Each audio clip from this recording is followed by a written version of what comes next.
Assalamualaikum warahmatullahi wabarakatuh. Halo, perkenalkan nama saya Bahtera Bila dengan NIM 8601835545 dengan jurusan Prodi PGSD, mata kuliah Pendidikan Anak di SD. Tugas representasi 3 pihak anak atau KHA. 1. Penyediaan profession.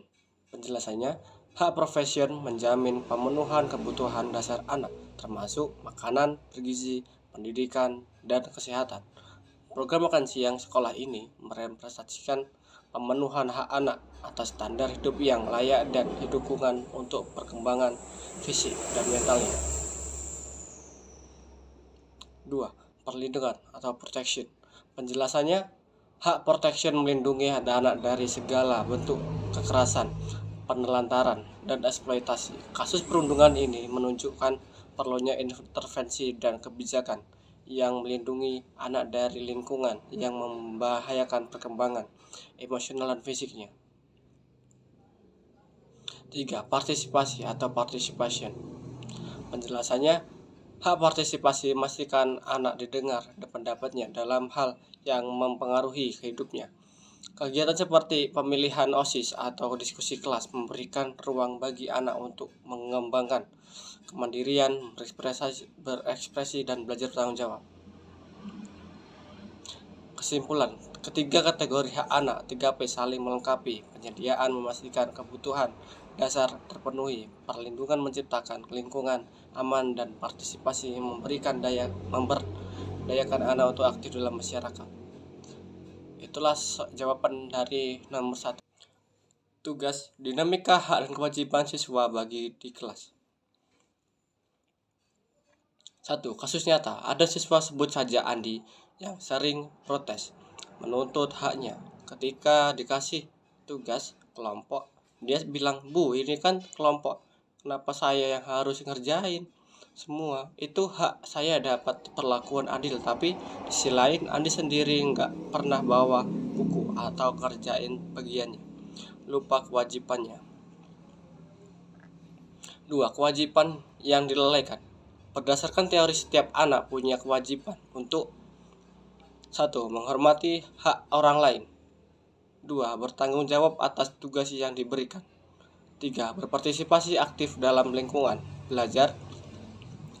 Andi lupa bahwa haknya untuk diperlakukan adil harus dijalan dengan kewajiban yang menyelesaikan tugas.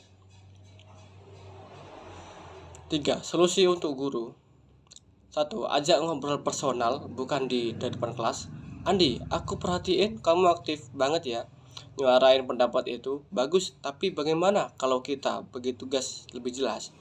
Buat kontrak belajar sederhana yang ditandatangani bersama. Berisi pembagian tugas yang spesifik. Kasih pilihan. Kamu mau bagian riset atau presentasi?" Biar dia merasa dilibatkan, bukan diperintah. Intinya, bimbing dengan pendekatan kolaboratif, bukan menghakimi. Biar siswa ngerasa didengar, tapi juga sadar tanggung jawabnya.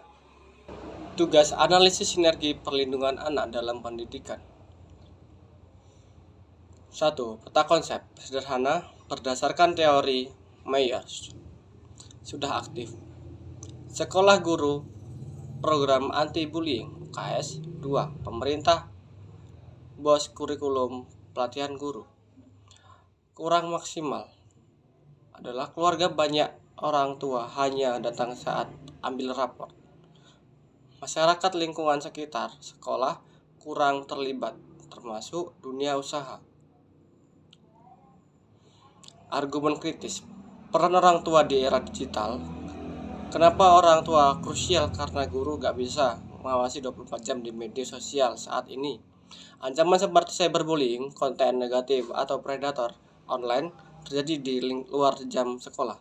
Hanya orang tua yang bisa. 1. Memantau penggunaan gadget. 2. Membangun komunikasi terbuka tentang aktivitas online menjadi filter pertama terhadap konten digital. Realita, banyak orang tua masih gagap teknologi dan menyerahkan sepenuhnya tanggung jawab digital ke sekolah. 3. Kolaborasi ideal. Contoh, program nyata, sekolah buat workshop parenting di era digital bulanan. Orang tua wajib hadir dan dapat modul praktis masyarakat, khususnya warnet, coffee, shop, dan diajak buat aturan ramah anak. Pemerintah support dengan regulasi dan anggaran. Kuncinya, komunikasi terus-menerus, bukan sekadar formalitas. Bikin grup WhatsApp khusus untuk koordinasi cepat antara wali kelas dan orang tua.